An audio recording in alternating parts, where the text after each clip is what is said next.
IView news TV వార్తలకు స్వాగతం. ముందుగా వార్తల్లోని ముఖ్యాంశాలు. కేరళలో యూడీఎఫ్ మేనిఫెస్టో విడుదల చేసిన సీఎం రేవంత్ రెడ్డి హామీలన్నీ అమలు చేస్తామని ప్రకటన. మార్పు కోసం యూడీఎఫ్ కు ఓటు వేయాలని పిలుపు. సరైన నాయకత్వంలో అభివృద్ధి సాధ్యమని వ్యాఖ్య.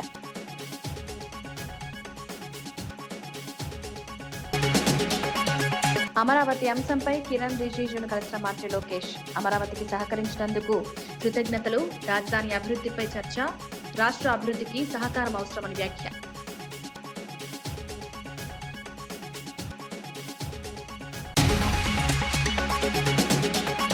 హుజరాబాద్ లో డంపింగ్ యార్డుకు వ్యతిరేకంగా కౌశిక్ హెచ్చరిక. కాంట్రాక్టర్లు ముందుకొస్తే ప్రజలు తిరగబడతారని వ్యాఖ్య. నిర్ణయం వెనక్కి తీసుకోకపోతే దీక్ష చేస్తామని హెచ్చరిక. డంపింగ్ యార్డుల వల్ల ఆరోగ్యం ముప్పు అన్న ఆందోళన.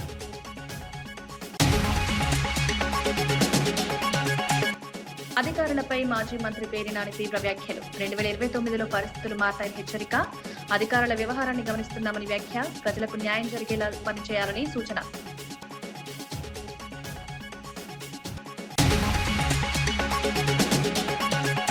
తెలుగు జాతి గౌరవంపై ఎంపీ లక్ష్మణ్ కీలక వ్యాఖ్యలు. కాంగ్రెస్ పాలనలో తెలుగువారిని కించపరిచారని విమర్శ.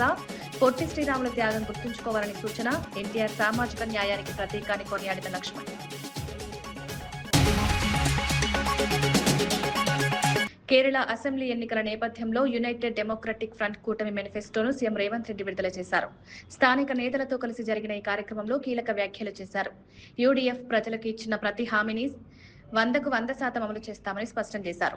సంక్షేమం, అభివృద్ధి, పారదర్శక పాలన ప్రధాన లక్ష్యాలని వివరించారు. కేరళ ప్రజలు మార్పు కోరుకుంటున్నారని, యూడీఎఫ్ కు భారీ మెజారిటీనివ్వాలని పిలుపునిచ్చారు. ఎన్నికల వేళ ఈ ప్రకటన ప్రాధాన్యత సంతరించుకుంది. యూడీఎఫ్ విజయంతో కొత్త దిశలో పాలన సాగుతుందని తెలిపారు.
Now the time has come.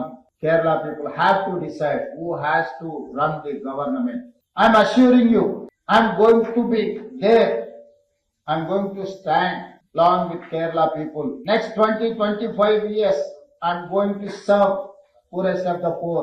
Whenever Kerala people request, whenever Kerala people want to come here, I will come. I will support Kerala people. I have 28 months experience only as a chief minister. Fortune 500 companies are in my state. GCCs are there, pharma companies are there. You people are skilled people. All these years, you have been working for Middle East countries, Gulf countries. Why can't your own state? Earlier we used to work for developed countries like US, any other country, in software, pharma, other different verticals.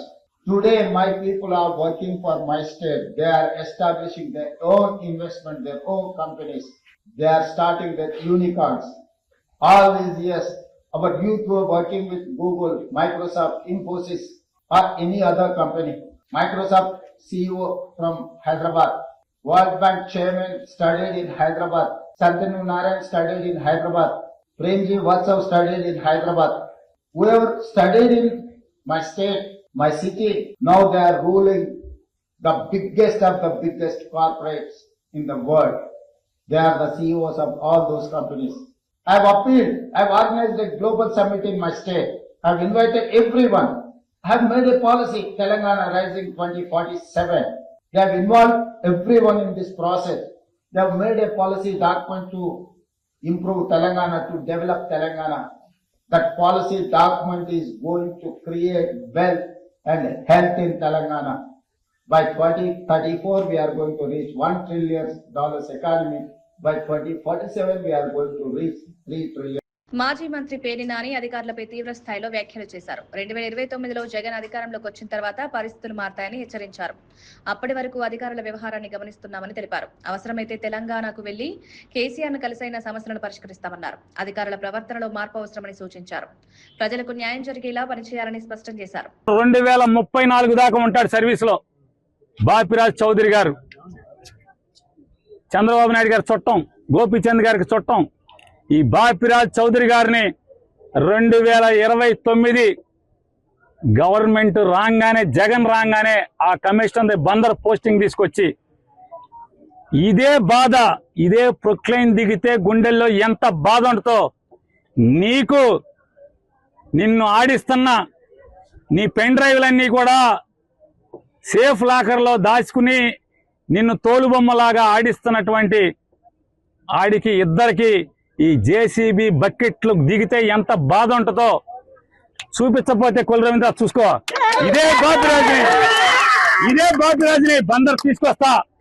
ఇదే పోలీసులు ఎవరెవరైతే ఉన్నాడో, పొద్దున ఒకడు ఉన్నాడు జల్లగా శంపందిలాగా ఉన్నాడు, ఆడిని కూడా ఇక్కడికే తీసుకొచ్చి ఇక్కడే నీ ఇళ్ళకి కాపలా పెట్టి బందోబస్తు పెట్టి నువ్వు ఎట్లా అయితే వస్తే వీళ్ళందరినీ ఈడిపించావో, చొక్కాలు పట్టుకుని, చీరలు పట్టుకుని, జాకెట్లు పట్టుకుని ఈడిపించావో ఈ మనుషుల్ని, అట్లాగే నిన్ను నీ కోసం వచ్చిన ప్రతి ఒక్కరిని ఇదే పోలీసులు వాళ్ళు ఎవడెవడైతే వచ్చాడో సిఐలు, ఎస్ఐలు మొత్తం అందరినీ నీ ఇళ్ల చుట్టూ, బైపాస్ లో ఇంటి చుట్టూ, ఇక్కడ పార్కులో కట్టిన ఇంటి చుట్టూ అదే పోలీసుల్ని పెట్టి, అదే బాపురాజుని పెట్టి, గోపాలరావు అసిస్టెంట్ కమిషనర్ ఒకన్నాడు.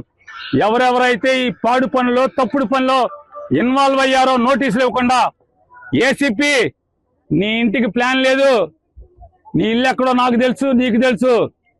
అలాగే TPO, TPS assistant commissioner Gopalarao, నువ్వు బందర్ వదిలి వెళ్ళిపోతావేమో. గోపాలరావు, బందర్ కాదు, నువ్వు ఆంధ్ర రాష్ట్రంలో ఎక్కడున్నా సరే, అవసరమైతే నువ్వు తెలంగాణ వెళ్తే కేసీఆర్ కాళ్ళన్నా పట్టుకుంటా.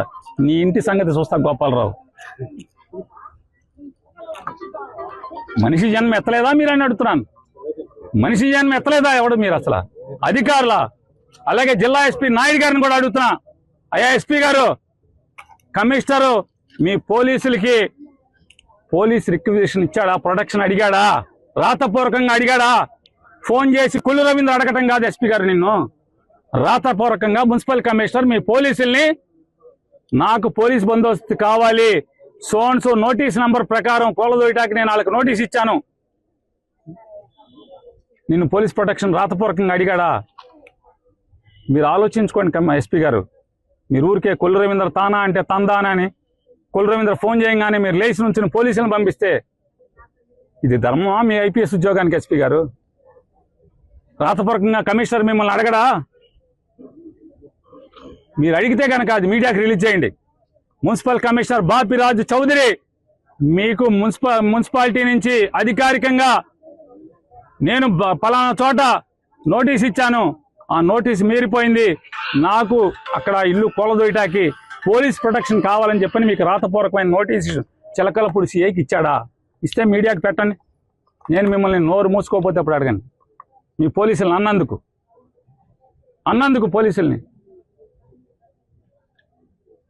పోలీసులు అన్నందుకు అమరావతి రాజధాని అంశంపై కేంద్ర పార్లమెంటరీ వ్యవహారాల మంత్రి కిరణ్ రిజిజును మంత్రి నారా లోకేష్ కలిశారు. అమరావతికి చట్టబద్ధత కల్పించడంలో సహకరించినందుకు కృతజ్ఞతలు తెలిపారు. రాష్ట్ర అభివృద్ధికి కేంద్రం సహకారం అవసరమని వివరించారు. అమరావతి నిర్మాణాన్ని వేగవంతం చేయడానికి అవసరమైన చర్యలపై చర్చించారు. ఈ సమావేశంలో భవిష్యత్ కార్యాచరణపై కూడా చర్చ జరిగినట్లు సమాచారం.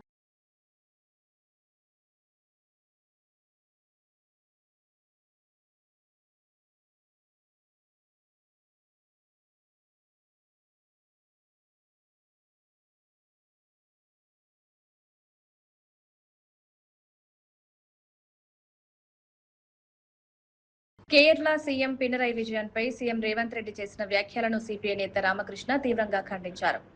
ఎన్నికల ప్రచారంలో చేసిన వ్యాఖ్యలు అనుచితమని మండిపడ్డారు. ఒక ముఖ్యమంత్రి హోదాలో ఉండి మరో రాష్ట్ర ముఖ్యమంత్రిపై వ్యక్తిగత వ్యాఖ్యలు చేయడం సరైంది కాదన్నారు. రాజకీయ విభేదాలున్నా గౌరవప్రదంగా విమర్శలు చేయాల్సిన అవసరం ఉందని సూచించారు. ప్రజాస్వామ్య విలువలను కాపాడే బాధ్యత నాయకులపై ఉందని చెప్పారు. ఈ విధమైన వ్యాఖ్యలు రాజకీయ సంస్కృతికి భంగం కలిగిస్తాయని పేర్కొన్నారు. వాస్తవానికి భారతదేశంలోనే మొట్టమొదటిసారి 100% లిటరసీ సాధించిన ఏకైక రాష్ట్రం కేరళ రాష్ట్రం. పైగా ఇప్పుడు డిగ్రీ వరకు కూడా ఉచిత విద్య వారు కొనసాగిస్తూ ఉన్నారు. అంతేకాకుండా భారతదేశంలో కేరళ, వెస్ట్ బెంగాల్లో మాత్రమే 100కి 100 రూపాయలు భూ సంస్కరణలు అమలు జరిపి పేదవాళ్లకు భూములు పంపిణీ చేశారు. అంతేకాకుండా ఇటీవల పినరయి విజయన్ ప్రభుత్వం మన భారతదేశంలో ఎక్కడా లేనట్టుగా మన నవంబర్ 1వ తేదీ నాడు వాళ్ళు ఈవెన్ అసెంబ్లీలోనే ప్రకటించారు. ఎక్స్ట్రీమ్ పావర్టీ ఏదైతే ఉందో అత్యంత దుర్భర దారిద్ర్యంలో జీవిస్తున్న వారి యొక్క పేర్లన్నీ కూడా తీసుకొని సర్వే చేసి వాళ్ళందరికీ కూడా ఇవాళ ఉద్యోగాలు, ఉపాధి, వ్యాపారాలు కల్పించి అత్యంత పేదరికం లేకుండా ఆ రాష్ట్రంలో చేసి వారు ప్రజలకు వివరించారు. మరి అంతేగా ఈరోజు ఇంకా ఘనంగా చెప్పుకోగలం. ఈవెన్ కరప్షన్ చూస్తా ఉన్నాం. తెలంగాణలో, ఆంధ్రాలో, కర్ణాటకలో అనేక రాష్ట్రాలు, మీరు ఈవెన్ మీ కాంగ్రెస్ అధికారంలో ఉండే రాష్ట్రాల్లో కూడా విపరీతంగా కరప్షన్ ఉంది. కానీ భారతదేశంలోనే అతి తక్కువ కరప్షన్ ఉన్న రాష్ట్రం, అవినీతి తక్కువగా ఉన్న రాష్ట్రము అది కేరళ రాష్ట్రం. గతంలో ఏ గవర్నమెంట్ హుజూరాబాద్ లో డంపింగ్ యార్డ్ ఏర్పాటు చేయడాన్ని బీఆర్ఎస్ ఎమ్మెల్యే పాడి కౌశిక్ రెడ్డి తీవ్రంగా వ్యతిరేకించారు. ప్రభుత్వం టెండర్లు పిలిచినా ఏ కాంట్రాక్టర్ ముందుకొచ్చినా ప్రజలు తిరగబడతారని హెచ్చరించారు. స్థానిక ప్రజల అభిప్రాయాలను పట్టించుకోకుండా నిర్ణయాలు తీసుకోవద్దన్నారు. ప్రభుత్వం నుంచి స్పష్టమైన ప్రకటన రాకపోతే జేఏసీ ఆధ్వర్యంలో 48 గంటల దీక్షకు దిగుతారన్నారు. పరిస్థితిలో హుజూరాబాద్ లో డంపింగ్ యార్డ్ పెట్టడానికి వీలు లేనే లేదు. నేను ఇంకోటి కూడా చెప్తున్నా, కాంట్రాక్టర్లు అందరు కూడా నేను చెప్తా ఉన్నాను, హెచ్చరిస్తా ఉన్నాను. ప్రభుత్వము టెండర్లకి పిలిచిన ఏ కాంట్రాక్టర్ టెండర్లు వేసినా రేపు హుజూరాబాద్ ప్రజలు మాత్రం తప్పకుండా తిరగబడతారు. ఎట్టు పరిస్థితిలో ఈడ పని మాత్రం హుజూరాబాద్ ప్రజలు మాత్రం ఎట్టు పరిస్థితిలో మిమ్మల్ని చేయనియరు. ఎట్టు పరిస్థితిలో ఈ రద్దు అనేది కంపల్సరీ కావాలని నేను ఈ ప్రభుత్వాన్ని హెచ్చరిస్తా ఉన్నాను. నేను దయచేసి మీ ద్వారా హుజూరాబాద్ ప్రజలందరినీ కూడా విజ్ఞప్తి చేస్తా ఉన్నాను. రేపు హుజూరాబాద్ పట్టణంలో బంద్ పిలుపునిచ్చినాం. దయచేసి అందరూ కూడా సహకరించాలి. రేపు నేను ప్రభుత్వాన్ని కూడా డిమాండ్ చేస్తా ఉన్నాను, మీరు ఎట్టు పరిస్థితిలో రేపు బంద్ మేము పిలిపించిన తర్వాత మీరు గిట్లా మీ తరఫు నుంచి ప్రకటన రాకపోతే నేను 7-8 తారీఖు 48 గంటల దీక్షకి ఖచ్చితంగా జేఏసీ ఆధ్వర్యంలో ఏదైతే వాళ్ళు అక్కడ దీక్ష చేస్తారో ఖచ్చితంగా వాళ్ళకి మద్దతు తెలుపుతూ నేను 48 అవర్స్ అంటే 7-8 సాయంత్రం వరకు 7 తారీఖు పొద్దున 10 గంటలకి మొదలు పెడితే వీళ్ళ ప్రకటన రాకపోతే 8 తారీఖు సాయంత్రం 5 గంటల వరకు ఖచ్చితంగా దీక్షకి ఆడనే కూర్చుంటా, ఆడనే పనుకుంటా. బీజేపీ ఎంపీ లక్ష్మణ్ తెలుగు జాతి గౌరవంపై కీలక వ్యాఖ్యలు చేశారు. కాంగ్రెస్ పాలనలో తెలుగు వారిని కించపరిచే విధానం ఉండేదని విమర్శించారు. అమరజీవి పొట్టి శ్రీరాములు త్యాగంతో ఆంధ్ర రాష్ట్రం ఏర్పడిందని గుర్తు చేశారు.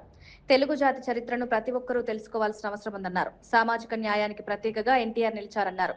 సాధారణ ప్రజలను రాజకీయాల్లోకి తీసుకొచ్చిన నాయకుడు ఎన్టీఆర్ అని కొనియాడారు. హైదరాబాద్ ను ప్రపంచ స్థాయికి తీసుకెళ్లిన వ్యక్తి చంద్రబాబు అన్నారు.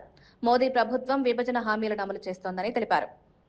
11,000 కోట్ల రూపాయల నిధులు కానివ్వండి, ఈ రకంగా మరి విభజన హామీలన్నీ కూడా నెరవేరుస్తూ ఈరోజు ఆంధ్రప్రదేశ్ అభివృద్ధి పథంలో ఈరోజు నరేంద్ర మోడీ గారు, చంద్రబాబు నాయుడు గారు ఏ రకంగా వాళ్ళకు వేవ్ లెంగ్త్ తో కలిసి ఈ రాష్ట్రాన్ని ఈ వికసిత భారత్ సంకల్పం చేయడానికి వాళ్ళు సహకారం చేయడానికి ముందుకు పోతా ఉన్న సందర్భంలో 2019లో మళ్ళీ ఈ పిల్ల కాంగ్రెస్ అధికారంలోకి రావడము, ఏ రకంగా మళ్ళీ ఆ రోజు మళ్ళీ 3 రాజధానులు అని చెప్పి ఆ రకంగా గందరగోళం సృష్టించడం, ఆ దేశానికి మళ్ళీ మాట్లాడుతూ ఉంటారు నాయకుడు. అసలు రాజధాని అనేది దేశానికి ఉంటుంది, రాష్ట్రాలకు ఎక్కడైనా రాజధాని ఉందా చట్టంలో అని ప్రశ్నిస్తూ ఉన్నారు. ఇది నవ్వుల పాలవుతున్నారు ఇవాళ. నేను నిన్న చూశాను అక్కడ సోషల్ మీడియాలో కొత్తగా ఆయన కొత్త కాయిన్ చేశాడు. ఏంటది? మూవీ గనట. మచిలీపట్నం, విజయవాడ, గుంటూరు ఈ మూవీ గన్ ప్రజలు నవ్వుకుంటున్నారు. ఇది ఒక స్థాయిలో ముఖ్యమంత్రిగా ఉండే వ్యక్తి ఈ రకంగా ప్రజల జీవితాలతో చిలకడటమాడు.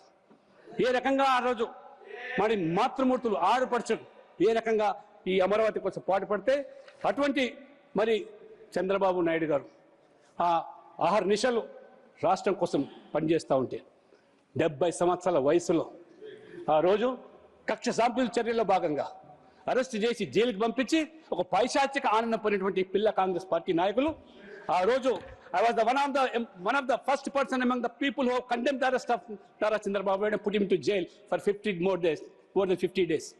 ఇది రాజకీయాల్లో వైషమ్యాలు ఉండొచ్చు, విరుద్ధమైనటువంటి ఆలోచనలు ఉండొచ్చు, ఆ రకమైనటువంటి భిన్న అభిప్రాయాలు ఉండొచ్చు. అంత మాత్రాన ఆ రకంగా అక్రమ కేసులు పెట్టి జైలు పంపిస్తే ఏ రకంగా ఆ రోజు ఇదే పవన్ కళ్యాణ్ గారు, చంద్రబాబు నాయుడు గారు, మోదీ గారు ఒక కూటమిగా ఏర్పడి ఇటువంటి పార్టీలకు ఈ రాజకీయాల్లో స్థానం ఉండడానికి లేని చెప్పి ప్రజలను ఏకం చేసి ఆ రకంగా మరి మాజీ ఎమ్మెల్యే గోపిరెడ్డి శ్రీనివాసరెడ్డి కూటమి నాయకులపై తీవ్ర విమర్శలు చేశారు. చంద్రబాబు, లోకేష్ మాటలు ఒకలా ఉంటాయని, పనులు మరోలా ఉంటాయన్నారు. రాష్ట్రంలో కూటమి నేతలకు ఒక రాజ్యాంగం, వైసీపీకి మరో రాజ్యాంగమా అని ప్రశ్నించారు. కూటమి నేతలు చేసిన తప్పులు ఎందుకు పట్టించుకోవడం లేదని విమర్శించారు. ఇది ప్రజాస్వామ్యానికి విరుద్ధమని పేర్కొన్నారు. న్యాయం అందరికీ సమానంగా ఉండాలని డిమాండ్ చేశారు. మీడియాలో అంతా కూడా ఈరోజు ఈ యొక్క సంఘటన గురించి ఎంక్వైరీ చేసి అరెస్టులు జరిగితే ఈయనకి స్టేషన్ బెయిల్ ఇచ్చి పార్లమెంటుకి పంపించిన ఘనత ఈ తెలుగుదేశం పార్టీకి చెంది. అట్లానే ఇంకొక ఎమ్మెల్యే, రైల్వే కోడూరు ఎమ్మెల్యే అరవ శ్రీధర్, ఆయన అమ్మాయిల్ని మానభంగం చేసి గర్భిణీ చేసి ఒకటిసారి కాదు 4-5 సార్లు చేసినా పాపం అమ్మాయి మొత్తుకుంటున్నా సరే ఆయన యథాస్థితిగా పార్టీ కార్యక్రమాల్లో పాల్గొనటం కానీ, అట్లానే ఇంతవరకు విచారణ కమిటీ వేశారు. ఆ కమిటీ వేసి కూడా దాదాపు 45 రోజుల పైన అవుతా ఉంది. ఆ కమిటీ ఏమి రిపోర్ట్ ఇచ్చిందో ఎవరికి తెలియదు. నిన్న నర్సరావుపేటలో స్థానిక ఎమ్మెల్యే చదలవాడ అరవింద్ బాబు గారు ఏకంగా ఎస్పీ ఆఫీస్లో దాదాపు 10 గంటల పాటు ఆయన హల్చల్ చేసి ఏదో ఒక లీగల్ అడ్వైజర్ పోస్ట్ ఇవ్వలేదనే ఉద్దేశంతో ఒక ఐపీఎస్ అధికారి ఆయన విధులకి ఆటంకం కల్పిస్తూ ఆయన ఛాంబర్లో 10 గంటల పాటు కూర్చొని వీరంగం చేస్తే మీరేం కేసులు పెట్టరా? ఒక కానిస్టేబుల్ని అడ్డుకుంటే వైఎస్ఆర్ కాంగ్రెస్ పార్టీ కార్యకర్త కానీ నేత కానీ విధులకు ఆటంకం కలిగించాడని నాన్ బెయిలబుల్ కేసులు పెట్టి లోపల పడేసే కార్యక్రమం చేస్తారు. అంటే మీకు ఒక రాజ్యాంగం, ఇక్కడ ఈ రాష్ట్రంలో వైఎస్ఆర్ కాంగ్రెస్ పార్టీకి ఒక రాజ్యాంగం. మీరేం చేసినా చెల్లిపోతుంది ఈ రాష్ట్రం. ఎవడు ఏం చేసినా, ఎన్ని దోపిడీలు చేసినా, ఇసుక, మద్యం, ఎవడు మీ ఇష్టం ఏది చేసుకున్నా సరే పేకాట క్లబ్బులు నడిపిస్తున్నారు చిలకలూరిపేటలో, సత్తెనపల్లిలో. ఏమి మాట్లాడరు. లోక్సభలో ఓవర్సీస్ సిటిజన్స్ ఆఫ్ ఇండియా క్రీడాకారుల అంశంపై కాంగ్రెస్ ఎంపీ చామల కిరణ్ కుమార్ రెడ్డి ప్రస్తావించారు. హైదరాబాద్ వంటి నగరాల్లో ఎంతో మంది ప్రతిభావంతులైన ఓసీఐ క్రీడాకారులు దేశవాళీ క్రికెట్ టోర్నీలో రాణిస్తున్నారన్నారు. 2024లో బీసీసీఐ నిబంధనల మార్పుతో వారు అవకాశాలు కోల్పోతున్నారన్నారు. ఇది ప్రతిభకు అన్యాయం చేస్తుందన్నారు. వారికి భారత్ తరపున ఆడే అవకాశం కల్పించాలని కేంద్ర క్రీడల మంత్రిత్వ శాఖను కోరారు. Prime Minister Shri Narendra Modi ji on 27th September 2015 at SAP Center in San Jose, USA, whose words left a lasting impact on overseas citizens of India. With deep passion for cricket, they moved back to India. They progressed rapidly and represented Hyderabad and other states in prestigious BCCI tournaments such as Vijay Merchant, Vinnu Mankad, coach Behar, CK Naidu and under 23 state tournament. Sir, मैं एक बच्चे के बारे में बात करना है sir. His name is Rishit Reddy. He is also Indian overseas citizen है sir. He represented India for under 19. His parents have moved back to India and started their company and providing employers contributing to the society and the economy. However, in 2024, The BC ఇండోనేషియాలో సంభవించిన శక్తివంతమైన భూకంపం ప్రజలను తీవ్ర భయాందోళనకు గురిచేసింది.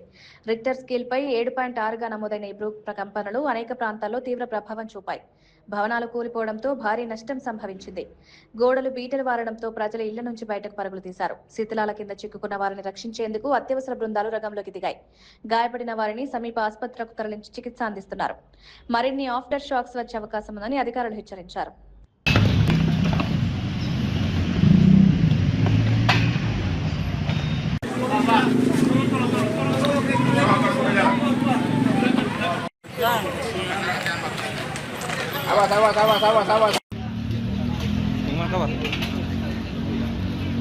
Gimana kabar?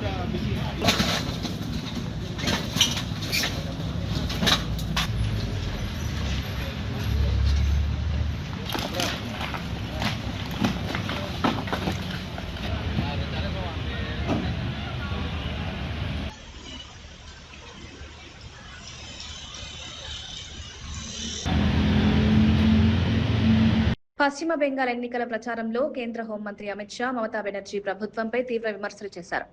రాష్ట్రంలో అవినీతి చొరబాట్లు పెరిగిపోయాయని ఆరోపించారు. బెంగాల్ ఉనికి ప్రమాదంలో పడిందని పేర్కొన్నారు. మోదీ నాయకత్వంలోనే అభివృద్ధి సాధ్యమని స్పష్టం చేశారు. రాష్ట్ర విముక్తి కోసం బీజేపీ అభ్యర్థులను గెలిపించాలని ప్రజలకు పిలుపునిచ్చారు. వివేకానందుడు రవీంద్రనాథ్ ఠాగూర్ కలలుగన్న సోనార్ బంగ్లా నిర్మాణం లక్ష్యమన్నారు. अब बारी हमारे बंगाल की है।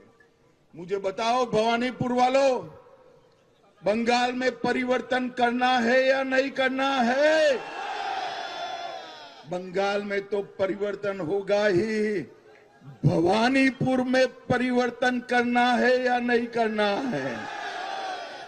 मैं भवानीपुर की जनता को करबद्ध निवेदन करने आया हूं। తూర్పు గోదావరి జిల్లాలో నిర్వహించిన బడ్జెట్ అవగాహన కార్యక్రమంలో మంత్రి నిమ్మల రామానాయుడు రాష్ట్ర ఆర్థిక పరిస్థితిపై తీవ్ర వ్యాఖ్యలు చేశారు. గత 5 ఏళ్ల వైసీపీ పాలన వల్ల రాష్ట్ర ఆర్థిక వ్యవస్థ తీవ్రంగా దెబ్బతిందన్నారు. రాష్ట్ర ఆర్థిక పరిస్థితిపై వెంటిలేటర్పై ఉన్నట్లు మారిందని వ్యాఖ్యానించారు. అప్పులు పెరిగి అభివృద్ధి కార్యక్రమాలు నిలిచిపోయాయన్నారు. ప్రస్తుత ప్రభుత్వం ఆర్థిక వ్యవస్థను గాడిలో పెట్టేందుకు చర్యలు తీసుకుంటోందన్నారు. ప్రజలకు బడ్జెట్ వివరాలు స్పష్టంగా తెలియజేయడం ముఖ్యమన్నారు.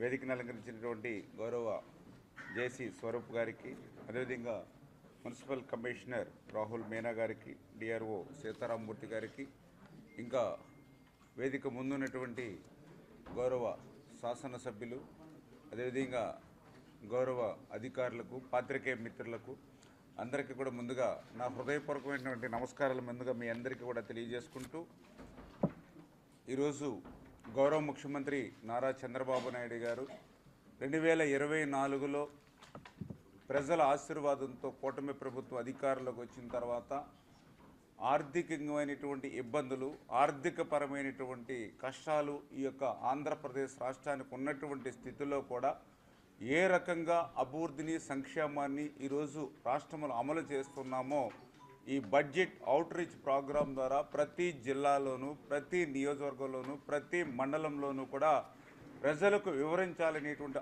ఆలోచనలో భాగంగానే ఈ యొక్క బడ్జెట్ అవుట్ రీచ్ ప్రోగ్రాం ఈరోజు తూర్పుగోదావరి జిల్లా కార్యక్రమంలో మేమందరం కూడా భాగస్వాములం అయ్యామనేటువంటి విషయాన్ని ముందుగా మీ అందరి ద్వారా తెలియజేసుకుంటూ ఉన్నా. ఎందుకంటే మీ అందరికీ తెలుసు, ఆ రోజు 2024 సంవత్సరంలో ప్రజలు ఆంధ్రప్రదేశ్ రాష్ట్ర చరిత్రలో ఎప్పుడూ లేనిటువంటి విధంగా 94% స్ట్రైక్ రేట్తో కూటమి ప్రభుత్వాన్ని గెలిపించారు. అధికారంలోకి వచ్చిన తర్వాత చూస్తే ఆర్థిక పరిస్థితి అంతా కూడా చిన్నాభిన్నంగా ఉన్నటువంటి పరిస్థితి. ఖాళీ చిల్లుకుండను ఈ యొక్క ఆంధ్రప్రదేశ్ రాష్ట్రానికి అందజేసినటువంటి పరిస్థితి.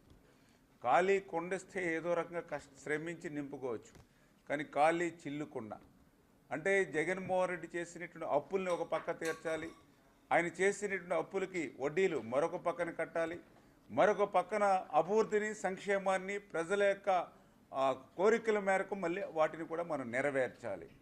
ఇటువంటి సవాళ్ళనన్నింటినీ కూడా అధిగమిస్తూ ఈరోజు ఒక పరిపాలన దక్షత ఉన్నటువంటి వ్యక్తి ఈరోజు ముఖ్యమంత్రిగా చంద్రబాబు నాయుడు గారు ఉండడం, ఆయనకి కొండంత అండగా ఉప ముఖ్యమంత్రిగా ఇవాళ పవన్ కళ్యాణ్ గారు ఉండడం, వీరిద్దరికీ తోడుగా నరేంద్ర మోడీ గారు ఉండడం వల్లనే ఇటువంటి సవాళ్ళన్నింటినీ కూడా అమెరికా అధ్యక్షుడు డొనాల్డ్ ట్రంప్ ఫ్రాన్స్ అధ్యక్షుడు మైక్రాన్ పై చేసిన వ్యాఖ్యలు సంచలనంగా మారాయి. మైక్రాన్ వ్యక్తిగత జీవితాన్ని ప్రస్తావిస్తూ ఆయన భార్య అతన్ని పట్టించుకోదని వ్యాఖ్యానించారు. ఆమె దురుసుగా ప్రవర్తిస్తోందని కూడా అన్నారు. ఇటీవల గాయాల నుంచి కోలుకుంటున్నాడని వెటకారం చేయడం వివాదాన్ని పెంచింది. ఈ వ్యాఖ్యలకు సంబంధించిన వీడియో సోషల్ మీడియాలో వైరల్ గా అవుతోంది. ప్రపంచవ్యాప్తంగా నేతల వ్యక్తిగత విషయాలపై వ్యాఖ్యలు చేయడం సరైందా అన్న చర్చలు మొదలయ్యాయి. అంతర్జాతీయ సంబంధాలపై ప్రభావం ఉంటుందా అనే ప్రశ్నలు తలెత్తుతున్నాయి. You were betrayed and arrested and falsely accused. It's a familiar pattern that our Lord and Savior showed us. But it didn't end there for him, and it didn't end there for you. God always had a plan. On the third day, he rose, he defeated evil, he conquered death, hell, and the grave. And because he rose, we all know that we can rise. And sir, because of his resurrection, you rose up. Because he was victorious, you were victorious.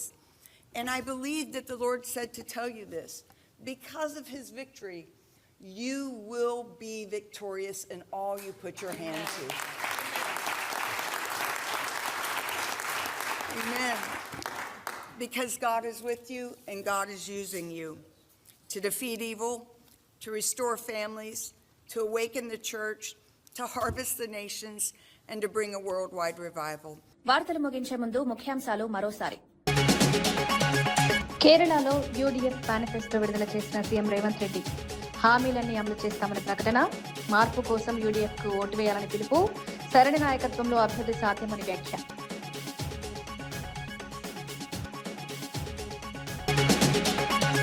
Amaravati అంశంపై కిరణ్ రిజిజును కలిసిన మంత్రి లోకేష్. అమరావతికి సహకరించినందుకు కృతజ్ఞతలు. రాజధాని అభివృద్ధిపై చర్చ. రాష్ట్ర అభివృద్ధికి సహకారం అవసరమని వ్యాఖ్య.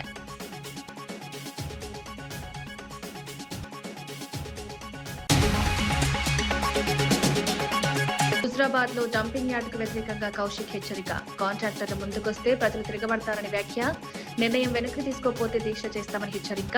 డంపింగ్ యార్డుల వల్ల ఆరోగ్యం ముప్పు అన్న ఆందోళన.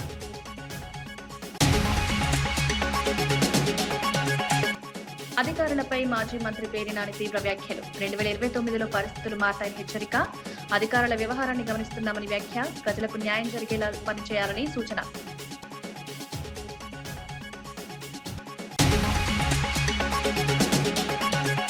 తెలుగు జాతి గౌరవంపై ఎంపీ లక్ష్మణ్ కీలక వ్యాఖ్యలు. కాంగ్రెస్ పాలనలో తెలుగువారిని కించపరిచారని విమర్శ. పొట్టి శ్రీరాముల త్యాగం గుర్తుంచుకోవాలని సూచన. ఎన్టీఆర్ సామాజిక న్యాయానికి ప్రతీకాన్ని కొనియాడిన లక్ష్మణ్.